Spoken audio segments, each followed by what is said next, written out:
Historias desde los protagonistas en divoxradio.com.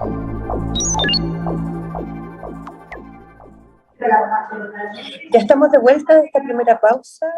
Ahora vamos a conversar con Fernando Venegas.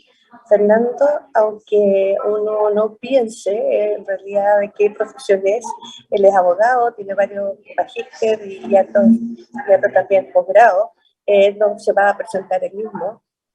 Y lo importante de todo es decir que él es experto en transferencia tecnológica, ya que lleva muchos años trabajando tanto en universidades como en empresas y ahora también nos va a contar de su emprendimiento. Así que, bienvenido, Fernando.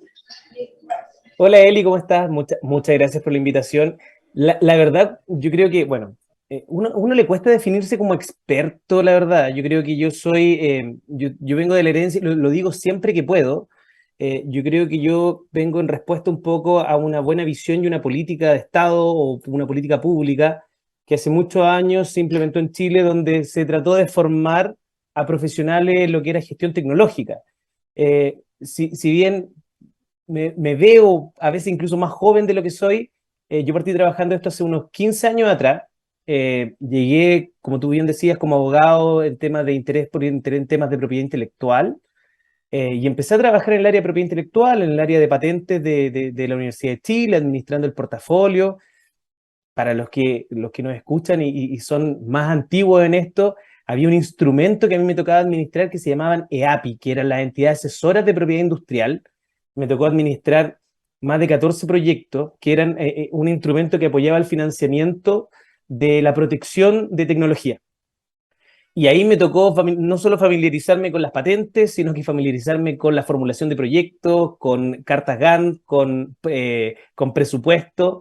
Entonces fue, yo creo que un poco por inercia me empecé a involucrar con componentes mucho más allá de lo legal.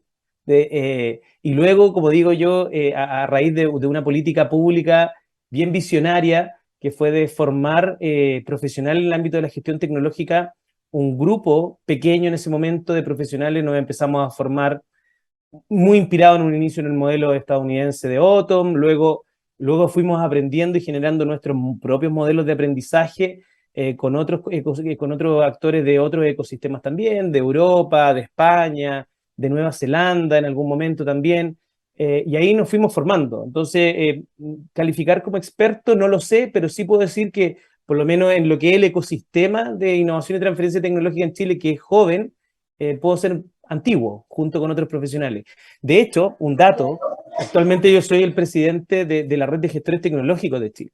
Y la Red de Gestores Tecnológicos de Chile nace a propósito de esta política pública, sin querer, porque fue a partir de esta política pública donde este grupo de profesionales que nos estábamos formando, que de repente me acuerdo siempre que vinieron unos profesionales de Otom enseñando sobre negociación, sobre spin-off, sobre propiedad intelectual, y después que terminábamos ese tipo de capacitaciones nos mirábamos y decíamos, ¿cómo vamos a hacer esto? ¿Cómo vamos a caminar de aquí para adelante? Tenemos que ayudarnos un poco entre nosotros, y a raíz de eso surge, esto es como el dato sabroso, la Red de Gestores Tecnológicos de Chile, que hoy en día tiene más de 10 años de funcionamiento, ha sido un actor que se ha desarrollado y un actor, a mi parecer, bastante relevante en el ecosistema local. Así que perdón lo largo de la introducción, No, pero... está súper. Pero para que sepa, una vez alguien me dijo muy sabiamente que para ser experto hay que haber trabajado 10.000 horas en un tema. Y yo creo que ya tú tienes de sobra esos 10.000 horas, así que vas a seguir trabajando en eso. Fernando, una pregunta, hace como tú dices, ya hace 15 años empecé en esto, pero ¿qué fue lo que más te costó? Si tú empezarías a mirar hace 15 años atrás, ¿qué fue lo que más dijiste? Pucha, ¿sabes qué? Esto pensé que no lo iba a hacer y al final obviamente lo hiciste, pero ¿qué fue lo más complejo? Yo creo que con el tiempo me fui dando cuenta que un gestor tecnológico tenía que manejar al menos 2 de 3 disciplinas, ¿ya? En términos más técnicos me refiero. Está todo el tema de propiedad intelectual, que es clave para el ámbito de desarrollo de tecnología. Por otro lado, también está todo el tema de negocios de base tecnológica, que no es cualquier negocio, que tiene apellido. Y el tercero, ámbitos más tecnológicos o de ciencia. Evidentemente, cuando uno tiene una formación de abogado, yo nunca tuve problemas con los números, entonces me era bastante familiar tanto en la parte legal como la parte más de negocio, pero la parte de ciencia al principio fue un tremendo desafío. Recuerdo yo empecé a trabajar, tenía 23 años, 22 años, último año de universidad, y empiezo a trabajar en la Universidad de Chile y primeras reuniones eran con premios nacionales de ciencia. Y yo creo que, no voy a decir nombres porque no viene el caso, pero fue primero mirarme de arriba abajo y decir, ¿qué hace este niño acá? El colegio, creo que se equivocó, esta es la universidad, no es el colegio. Y segundo, era como, ¿qué me viene a hablar alguien que se formó como abogado en temas de transferencia tecnológica, de ciencias, y yo estoy desarrollando la molécula que... Entonces fue complejo al principio. Creo que el desafío más grande en una primera etapa fue de validación con el entorno, de validación en este caso, con un ambiente muy particular, con unos actores del ecosistema muy particulares que son los investigadores, que dentro de ese mundo de investigación hay un variopinto, hay una gama tremenda de tipos de investigadores. Hay algunos que son mucho más flexibles, más llanos, y otros que es muy difícil entenderlos porque hablan en un lenguaje demasiado técnico, y yo creo que el desafío fue primero validar, segundo, comunicar, porque yo creo que la gran ventaja o creo que una de las grandes habilidades que puede ir desarrollando un gestor tecnológico es lograr comunicar bien y conectar bien esos dos mundos que uno busca siempre, ese mundo de la ciencia, de la tecnología, con el mundo de la industria, de la empresa, del entorno, de la sociedad. Cuando uno logra simplificar el lenguaje, y eso también es un desafío para los abogados, que les encanta hablar con tecnicismo jurídico, cuando uno logra simplificar el lenguaje, tiene como digo yo, medio punto ganado. ¿Ya? El otro desafío ya viene con capacidades también de habilidades blandas, de capacidad de entender, de comprender, de escuchar, pero que esos también se van desarrollando con el tiempo. Pero en resumen, lo que más me costó fue validar primero con el entorno. Y bueno, ya estás en un ambiente, como dices, empezaste con los investigadores, que son investigadores más del ámbito científico, más tecnológico, pero ya después empezaste a migrar a otros tipos de foco, como los emprendedores, que eran emprendedores que no estaban en las universidades, que ya habían salido y empezamos a descubrir en el ecosistema, ¿cierto?, que habían ciertas empresas que no estuvieran todavía trabajando en la universidad, sino que habían ya salido y estas empresas de base científica tecnológica tenían otro requerimiento. Cuéntanos ahí un poco la experiencia que has tenido, Fernando, sobre todo porque también es muy similar a lo que uno podría pensar en la educación técnica, y que un emprendimiento igual tiene los mismos desafíos, tanto si es súper científico, tecnológico, algunos, y lo que son solamente de tecnología.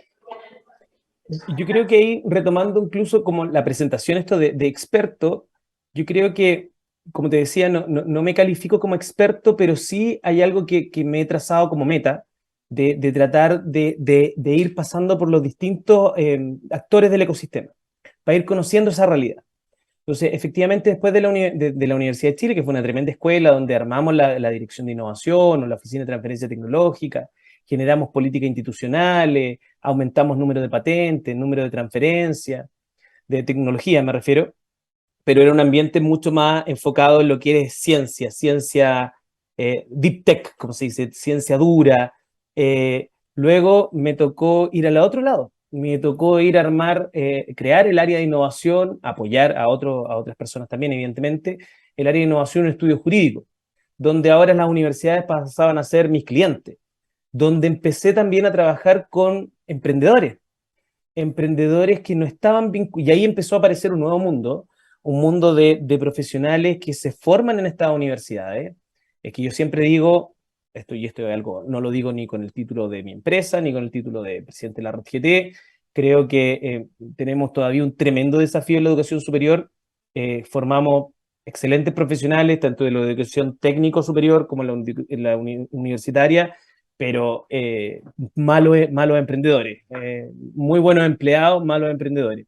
Pero han habido varias políticas públicas que se están tratando de hacer cargo precisamente de esa brecha. Pero Cuando me tocó ir al sector privado, en el sector privado vi, claro, un grupo de emprendedores que no estaban vinculados a una universidad, un grupo de emprendedores que no tenían tampoco todas las herramientas, que habían tenido una muy buena formación, pero que les faltaba dos elementos clave, a mi parecer. Le faltaba experiencia, y eso es algo estructural, es propio de nuestro ecosistema, porque no tenemos todavía tantos casos de éxito de emprendimiento, por lo tanto era obvio que todavía son las primeras camadas de emprendedores. Y lo segundo, creo que además de faltar experiencia, le faltaba un poco de ambición. Creo que ese fue yo creo que como las primeras características de los emprendedores, estoy hablando del año 2015, si lo llamo temporalidad, que yo dejé de trabajar en la Universidad de Chile. Le faltaba ambición, era una visión muy de como es uno de los comerciales de una marca de vino que no voy a decir, que dice el chilito, el chiquitito, como que todo era muy pensado como en lo local, con poca ambición de que su emprendimiento podía traspasar las barreras, que se podía hacer perfectamente cargo de un problema local, pero que podía pasar las barreras de Chile. Y ahí siento yo que lo que nos ha pasado es que el emprendedor local se mal acostumbró en algunos casos. Que no se malentienda lo que voy a decir, por favor. Creo que yo una vez le pregunté también a gente de Argentina por qué ellos sacaban más casos de éxito de unicornios, qué sé yo, en Chile, siendo que las condiciones institucionales, políticas, económicas, no eran las mismas que acá. Había más incertidumbre, había más inestabilidad, eh, y en cambio acá teníamos una Corfo, teníamos políticas públicas, teníamos fomento, y yo creo que precisamente esa ventaja a veces se termina transformando en desventaja, porque me tocó ver una mala práctica de varios emprendedores que llevaban años deambulando en distintos fondos y no salían a vender, no salían a explotar ese emprendimiento. Con el pasar de los años, me ha tocado ver que eso ha ido evolucionando. El perfil del emprendedor también ha ido evolucionando, ya es un perfil que tiene una visión más global, es un perfil donde también empieza a conocer el entorno de una manera diferente, se empieza a vincular con distintos actores del entorno, eh, pero todavía siento que nos falta un gran desafío como ecosistema, y eso no se resuelve ni con políticas públicas, no se resuelve, no es de corto plazo, tiene que ver con confianza. Tenemos un gran problema en nuestro país cultural, que nosotros basamos nuestras relaciones en la desconfianza. Siempre pensamos que está al frente, de alguna u otra manera, algo me va a hacer. ¿Qué quiere esa persona? Y eso es muy difícil en innovación, porque en innovación, para avanzar, se requiere colaborar, se requiere confiar. Y yo creo que ese es el desafío que tenemos en el corto plazo.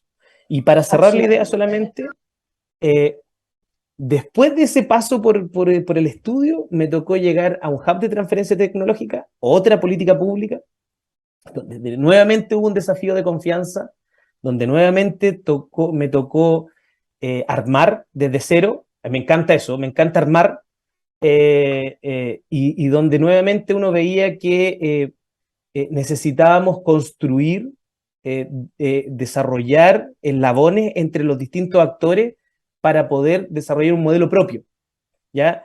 Y hoy en día, claro, estoy en mi emprendimiento, que mi emprendimiento se enfoca a su vez en apoyar otros emprendimientos, pero con un foco distinto, a mi parecer.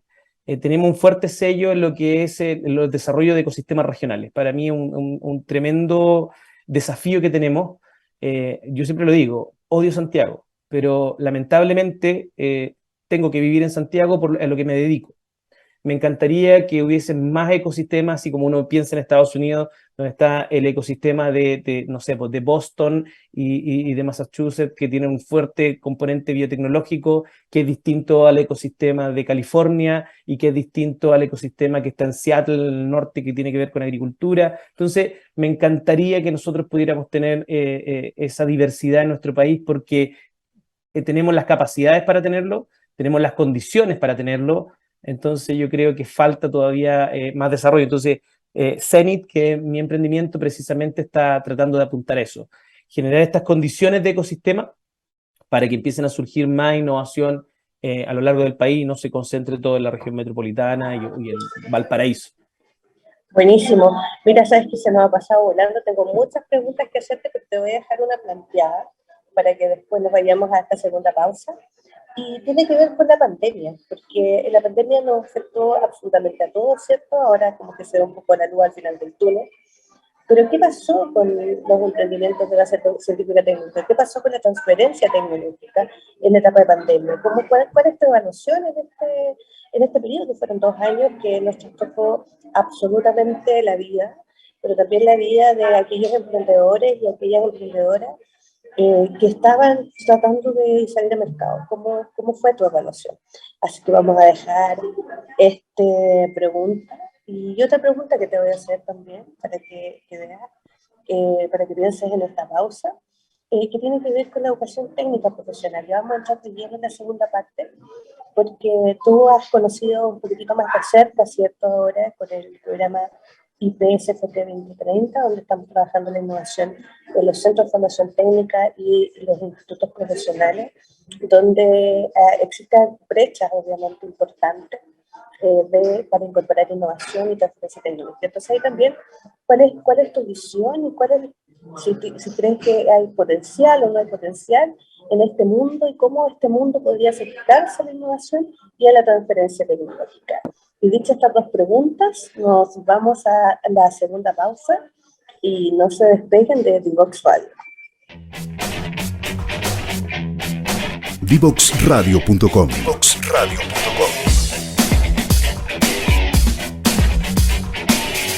Conversaciones que simplifican lo complejo.